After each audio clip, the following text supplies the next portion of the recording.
Soul land 2.5 के last part के and में हमने देखा था यूहाओ और तांग वूटोंग तांग सान को ढूंढने निकले थे और डिवाइन बीस्ट से फाइट हुई थी। तो चलिए वीडियो स्टार्ट करते हैं।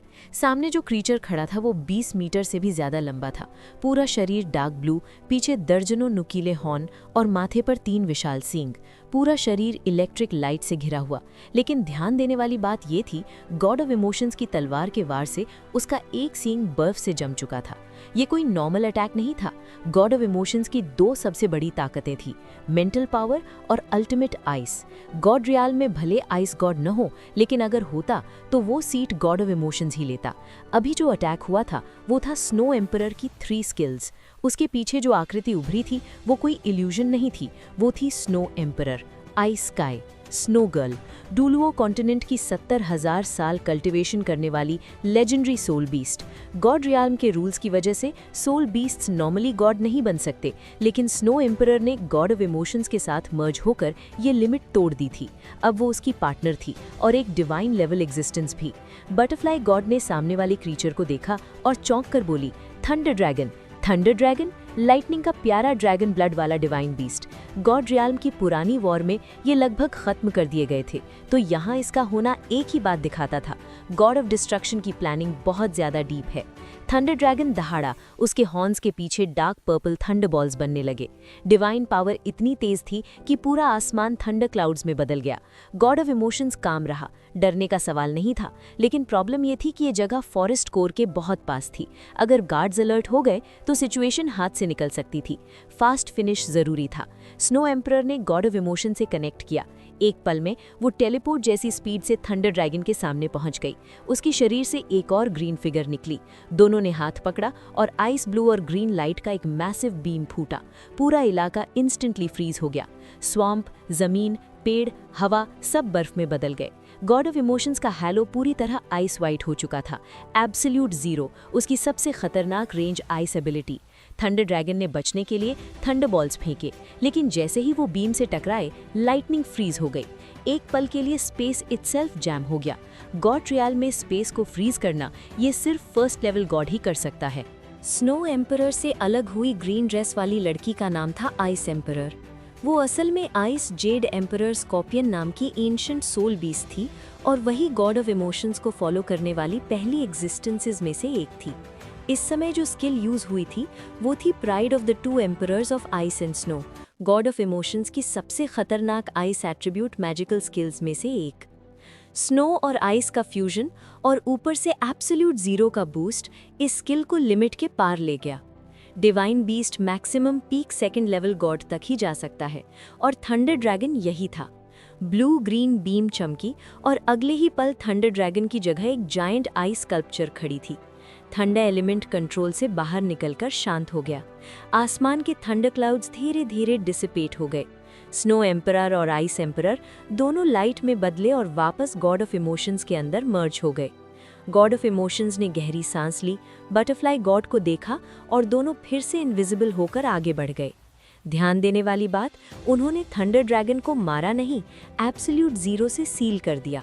गॉड रेल्म में बिना एक्सट्रीम हेट्रेड कोई भी किल नहीं करता। अब वे पहुंच चुके थे उस स्मॉल लेक के पास। ऊपर से पानी साफ, लेकिन नीचे एंडलेस एबिस जैसा। कॉन्शियसनेस डालते ही प्रेशर और कंजम्पशन तेजी से बढ़ने लगी। गॉड ऑफ इमोशंस ने और डीप जाना अवॉइड किया, क्योंकि उन्हें लड़ाई के लिए स्ट्रेंथ बचानी थी। अच्छी बात ये थी, इस लेक में कोई डिवाइन बीस्ट नहीं था, वरना गार्ड्स तुरंत अलर्ट हो जाते। बटरफ्लाई गॉड की आवाज में एक्साइटमेंट थी। डैड यहीं है, गॉड ऑफ इमोशंस बोला, चलो अंदर। डिवाइन पावर्स सिंक्रोनाइज हुई, दोनों पीक स्टेट में आ गए। स्टोन पिलर पर बना कासल लाइक स्ट्रक्चर तेजी से पास आ गया। बटरफ्लाई गॉड के माथे पर गोल्डन ट्राइडेंट रून तेज चमकने लगा। गॉड ऑफ इमोशंस को साफ महसूस हुआ, बाहर की दुनिया कट ऑफ हो रही है। ये प्रोटेक्शन पोसाइडन खुद दे रहा था। बटरफ्लाई गॉड ने लीड लिया, विंडो सिल पर चढ़ी, ऊपर की ओर साइलेंटली बढ़ी। गॉड ऑफ इमोशंस ने जानबूझकर कॉन्शियसनेस यूज नहीं की, क्योंकि अगर अंदर फर्स्ट लेवल गॉड हुआ तो तुरंत पकड़ में आ जाते। आखिरकार वे पहुंचे कासल के टॉप स्पाया की विंडो तक। विंडो खुली थी, लेकिन उस पर डार्क पर्पल डिस्ट्रक्टिव लाइट चमक रही थी। गॉड ऑफ इमोशंस समझ गया, ये गॉड ऑफ डिस्ट्रक्शन की पावर है। तभी अंदर से आवाज आई, जल्दी अंदर आ जाओ। पोसाइडन की आवाज दोनों के दिल एकदम काम हो गए। एक दूसरे को देखा, डिवाइन पावर बर्स्ट किया, गॉड ऑफ इमोशंस ने बटरफ्लाई गॉड की कमर पकड़ी और दोनों एक गोल्डन स्ट्रीक बनकर डिस्ट्रक्टिव विंडो की तरफ सीधे घुस गए। एक हल्की सी आवाज हुई, गोल्डन ट्राइडेंट से बना प्रोटेक्टिव गोल्डन बैरियर थोड़ा सा डिम पड़ गया। ऐसा लगा जैसे एक परत तोड़कर अंदर घुस गए हों, और अगले ही पल दोनों खुद को एक कमरे के अंदर खड़ा पाए। बाहर से स्टीपल छोटा दिखता था, लेकिन अंदर स्पेस सीक्रेट्स छुपे हुए थे। कमरा गोल था, लगभग काफी बड़ा, चारों तरफ हल्की गोल्डन लाइट और लग्जरी डेकोर। वहीं सामने खड़े थे सी गॉड तांगसान नीली रोब में, और पास ही बेड पर बैठी थी शियावू, बटरफ्लाई गॉड की माँ। उन्हें देखते ही शियावू खुशी से उछल पड़ी। सी गॉड ने तुरंत उनकी कमर थाम ली। देखो जरा, डिलीवरी पास है और इतनी केयरलेस। शियावू हंस पड़ी। अरे बेटी और दामाद आए हैं, खुशी तो होगी ही। बटरफ्लाई गॉड की आंखें भर आईं। माँ बाप को सेफ देखकर उसने राहत की सांस ली और सीधे पापा से लिपट गई। गॉड ऑफ इमोशंस थोड़ा पीछे ही खड़ा रहा। वो बस मुस्कुराया, लेकिन अंदर से दिल थोड़ा भारी था। उसके अपने माता पिता और एंसेस्टर्स अब भी गॉड ऑफ डिस्ट्रक्शन के पास थे। सी गॉड ने बेटी के बाल सहलाते हुए कहा, चिंता मत करो, वो हमें मारेगा नहीं। गॉड ऑफ डिस्ट्रक्शन पागल जरूर है, लेकिन हद जानता है।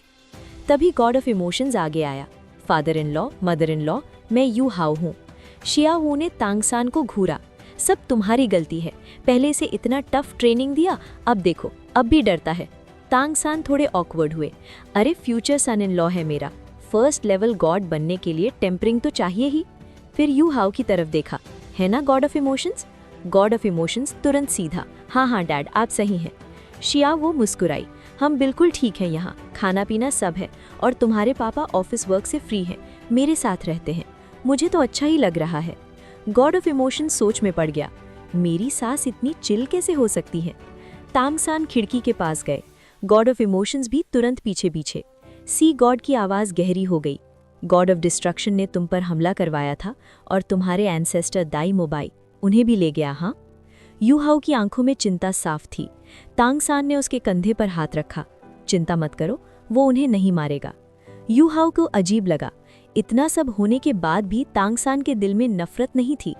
तांगसान मुस्कुराए, तुम सोच रहे हो कि मुझे उससे नफरत क्यों नहीं, क्योंकि ये मामला इतना सिंपल नहीं है। यू हाउ का दिल जोर से धड़का, डैड आप पर सील लगी है, क्या मैं उसे हटा सकता हूँ? तांगसान ने सिर हिला दिया, नहीं, वो सील सीधे गॉड ऑफ डिस्ट्रक्शन से जुड़ी है, जैसे ही हटेगी वो तुरंत जान जाएगा और तब तुम छुप भी नहीं पाओगे। गॉड ऑफ इमोशंस धीमे से बोला, तो अब क्या करें?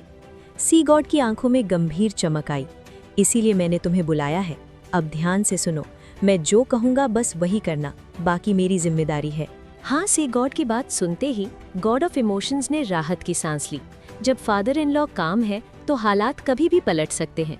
आखिर उन्होंने सालों तक गॉड रियल्म को कंट्रोल किया है। ऐसा लग रहा था वो पहले से तैयार थे। यू हाउ ने धीरे से पूछा, डैड क्या आपको पहले से अंदाजा था कि गॉड ऑफ डिस्ट्रक्शन ऐसा करेगा? सी गॉड ने हल्का सा सिर हिलाया, वो मुझसे काफ़ी समय से नाराज़ था। असल में हमारी पॉलिटिकल थिंकिंग अलग थी, वो हमेशा एक्सट्रीम रास्ता चुनता है, इसीलिए जब 2 गॉड किंग्स ने गॉड रियल्म छोड़ा तो कंट्रोल मुझे सौंपा गया, उसे नहीं। फिर सी गॉड ने शियावू की तरफ देखा जो अपनी बेटी से बात कर रही थी। उस नज़र में चिंता भी थी और प्यार भी। यू हाउ सब समझ गया, गॉड ऑफ डिस्ट्रक्शन ने सबसे गलत वक्त चुना था जब शियावू डिलीवरी के करीब थी, और इसी मजबूरी का उसने फायदा उठाया। सी गॉड ने यू हाउ को पास बुलाया, आओ मैं तुम्हें एक ज़रूरी चीज़ देता हूँ। उन्होंने मुंह से एक नीली जेड जैसी बीड निकाली और यू हाउ को दे दी। ये है सी गॉड ऑब, इसमें वो सब है जो मैंने तुम्हें बताया, इसे तुम और वूतोंग अपने साथ ले जाओ। फिर सी गॉड की आवाज़ सख्त हो गई, अगर कभी ऐसा दुश्मन मिले जिससे लड़ ना सको तो फाइट मत करना, सबसे पहले खुद को और वूतोंग को बचाना, समझे? यू हाउ की आंखें नम हो गई, डैड मैं अपनी जान दे दूंगा लेकिन वूतोंग को कुछ नहीं होने दूंगा। सी गॉड ने उसके कंधे पर हाथ रखा, गले लगाया, जाओ। तभी तांग वूतोंग भी आ गईं, आंखें लाल थीं, रो चुकी थीं। सी गॉड ने बेटी को चूमा, बाहर यू हाउ की बात मानना और जिद मत करना। वूतोंग पापा से लिपट गई, फादर। सी गॉड मुस्कुराए, बिना तूफान के रेनबो नहीं दिखता, हम ठीक रहेंगे, अब जाओ। वूतोंग ने पापा के गाल पर किस किया, फिर यू हाउ का हाथ पकड़ा और दोनों दूर उड़ गए। खिड़की से उन्हें जाते देख सी गॉड मुस्कुराए, ये लड़का मुझे निराश नहीं किया। शियावू पास आई, इतना सब होने के बाद भी तुम शांत हो? अगर बेटी दामाद पकड़े गए तो तांग सान हंसे। तो मैं डिसअपॉइंटेड हो जाऊंगा, श्याओ वू चौंकी। मतलब तुमने फॉरेस्ट से बाहर निकलते ही गॉड ऑफ इमोशंस और बटरफ्लाई गॉड दोनों ने राहत की सांस ली। अंदर जाना मुश्किल था, लेकिन बाहर निकलना सरप्राइजिंगली आसान रहा। ना कोई डिवाइन बीस्ट अटैक, ना कासल में मौजूद गार्ड्स को उनकी प्रेजेंस का जरा सा भी अंदाजा। ये सिर्फ यूहाओ की सिम्युलेशन एबिलिटी नहीं थी, इसमें सी गॉड की हिडन हेल्प भी थी। असल बात ये थी कि सी गॉड की डिवाइन पावर पूरी तरह सील नहीं हुई थी। गॉड ऑफ डिस्ट्रक्शन उसी लेवल का पावर हाउस था, इसलिए वो सी गॉड को लिमिट तो कर सकता था, लेकिन कंप्लीटली सप्रेस नहीं। इसी वजह से सी गॉड चुपचाप अपनी बेटी और दामाद की मदद कर पा रहे थे। बटरफ्लाई गॉड की आंखें अब भी नम थी। अब आगे क्या करेंगे? वो चाहती थी तुरंत अपने पेरेंट्स को छुड़ा ले, लेकिन उसे पता था अभी वो मुमकिन नहीं। गॉड ऑफ इमोशंस ने धीरे से हाथ खोला। उसकी हथेली में था सी गॉड ऑर्ब, नीली रोशनी से चमकता हुआ, जैसे समंदर की लहरें उसमें कैद हों। ये कोई साधारण आर्टिफैक्ट नहीं था, ये सी गॉड की डेकेड्स की रिफाइनमेंट का नतीजा था। यूहाओ ने सी गॉड ऑर्ब को बटरफ्लाई गॉड के फॉरहेड पर लगाया। गोल्डन ट्राइडेंट रून चमका और ऑर्ब उसमें एम्बेड हो गया। अब ऐसा लग रहा था जैसे उसके माथे पर तीसरी आंख खुल गई हो। यूहाओ मुस्कुराया। अब हम सच में परफेक्ट हस्बैंड वाइफ लग रहे हैं। बटरफ्लाई गॉड झुंझला गई। मजाक का वक्त नहीं है। डैड ने तुम्हें क्या करने को कहा है? यूहाओ ने सी गॉड ऑर्ब को हल्के से टैप किया। अचानक एक हेक्सागोनल रेड क्रिस्टल बाहर निकला। जैसे ही वो सामने आया, चारों तरफ किलिंग इंटेंट फैल गया।